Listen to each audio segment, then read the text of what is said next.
Hi, Julie Jones with SSB Performance, Smarter, Stronger, Better Mindset Training with this week's Mindset Made Simple Tip of the Week. And this week, we're talking about focus and how it affects our performance. I was lucky enough to receive an email from a colleague the other day, my friend Steve Wilson, who coaches biathlon in Alaska, and he also works for the U.S. team. And he sent me a link to a video that talked about focus. And this focus talked more about our visual focus and how it affects our performance. But that all ties to our mental focus as well. And what this video was showing was that if we can focus on the finish line in research, it says that performers got there 23% faster than those that didn't, and they felt 17% less dread or pain or whatever it might be that you feel as we're trying to get to the finish line. So our visual focus of keeping that narrow focus on a finish line makes a difference in how we perform.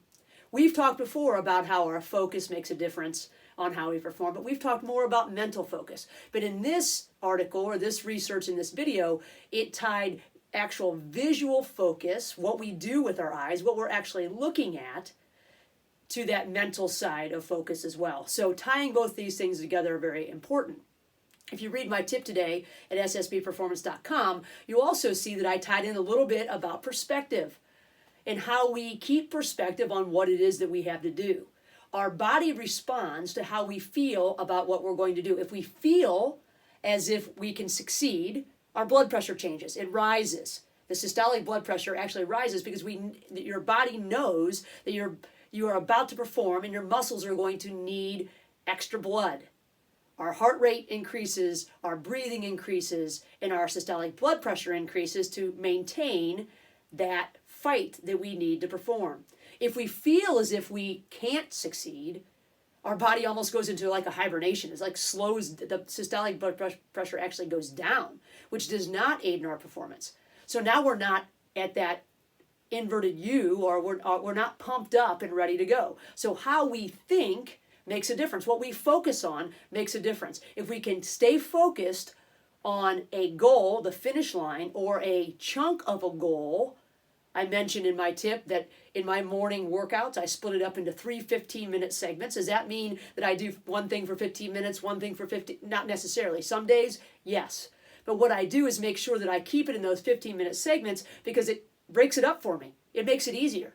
It's like I'm playing a game or a trick on myself. If I can get through this 15 minutes and get to the next 15 minutes, heck, I've got a half an hour in. That's pretty good.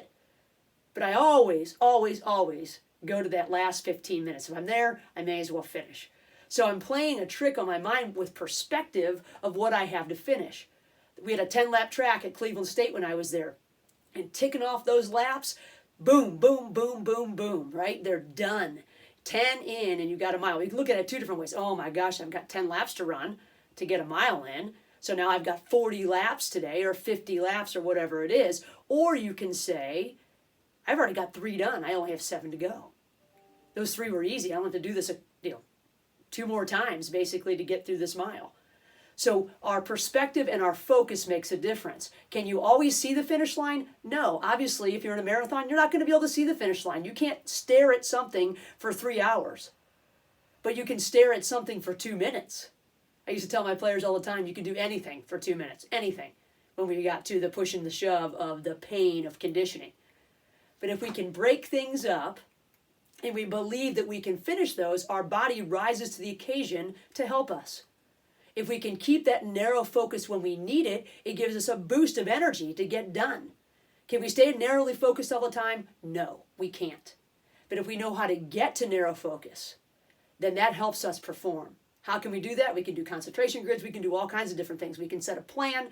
Again, we can play games with ourselves. But I ask you to ask your athletes or ask yourself, take a look at how you perform. What can be your finish lines as you go through? Lay those out through your performance. Even if you're giving a speech, there's finish lines through that. If I can get to this, I'll be good. My nerves will be gone, my body will be flowing, whatever it is. But if we can make finish lines throughout our performance and get to that narrow focus when we need to give us that extra push or that extra surge of energy, through it. That completion that makes us feel good. 15 minutes are done. Boom, I'm on to my next 15 minutes, whatever that is. 15 minutes again are done. Yes, I only have 15 minutes to go, and I'm going to feel great for the whole day. Whatever those finish lines are for you, set them. Make a plan.